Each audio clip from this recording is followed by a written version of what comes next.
Well, online blackmail and sexual extortion has reached catastrophic proportions. That's according to the online safety watchdog, who received over 2,000 complaints in just 6 months. With increasingly shocking stats, how do we talk to our friends and family about this online abuse? And if the worst does happen, how can we help them? To discuss, we welcome back digital wellness expert and author Dr Joanne Orlando. Hello, Jo. Hi, Jo. Problem just getting worse. What's the latest? What are we dealing with? You know, some of the most the latest problems that we're facing. Yeah, so it's blackmail or extortion. It's called sextortion because it's someone threatening to share, intimate nude images of you unless you pay or give in to their demands. And we're all dealing with so many online scams now, but this particular one is really spiking, like so many reports of the E-Safety Commissioner. It's often targeting young men, but not just young men. So right now, about 1 in 7 adults have been in some way impacted by sextortion. So it's not just an Australian thing, it's an overseas thing.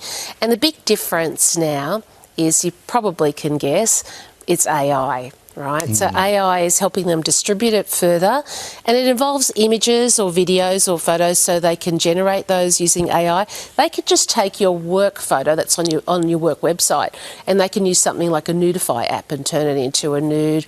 And we know we've got deepfakes, and then they can also use scripts that they've maybe they're using the same script and they make it into Italian or Chinese, so they can keep adapting the audio as well. Jo, but in some respects, isn't it easier now to say, well, blackmail away because it's AI, everybody knows it's AI? Like, in some respects, does it make it easier or not? You're the expert, but if that happened to someone I know, you could say, well, it's AI, it's rubbish. Yeah, do you know what I mean? I do know exactly what you mean. I think as humans, we're still a little bit innocent when it comes to AI. We don't really expect that still.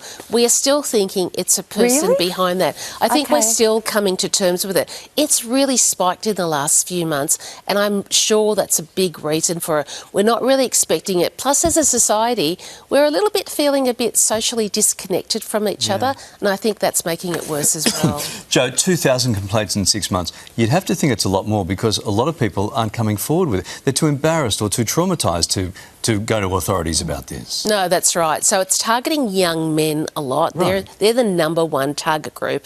And of course, they're not telling their parents or anyone because they're so awkward and worried about it. That's why they're targeted. But the second biggest group is the 60 years plus. Because once again, they're in a different stage of life. They might have come out of a long-term relationship. They have a lot more time off when they're retired, maybe not as tech-savvy. Yeah, so sometimes they contact you via social media. So Instagram's a big one, dating apps is a big one. But if you're over 60, another big one, when you get a phone call and it's for the wrong number, or you get a text and it's for the wrong number, that's a classic sextortion step 1 beginning. So it's a wrong number, you reply, and then they start a little chat, and then they just see if you bite. Right. And then they get flirty. How do we talk to our kids to try and get on top of this issue before it actually happens? Yeah, so number one is always just chatting to your children. Now, this is a pretty awkward conversation to have with your children. So chatting generally about kind of just your technology world.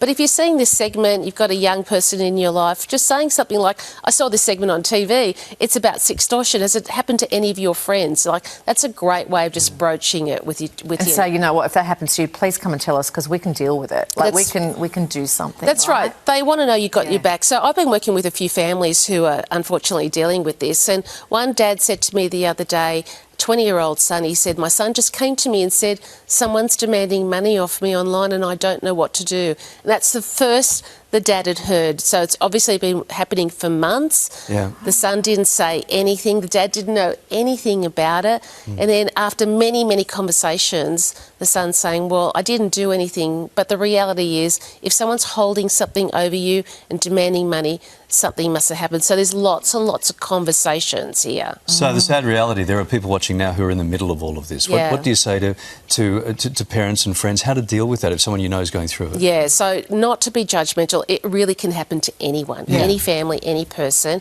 Also, if it's happening, don't pay more. Or if you've paid already, don't pay, because that doesn't stop the demands. They just keep asking for more and more. Also, just block them, but don't delete everything because you need evidence.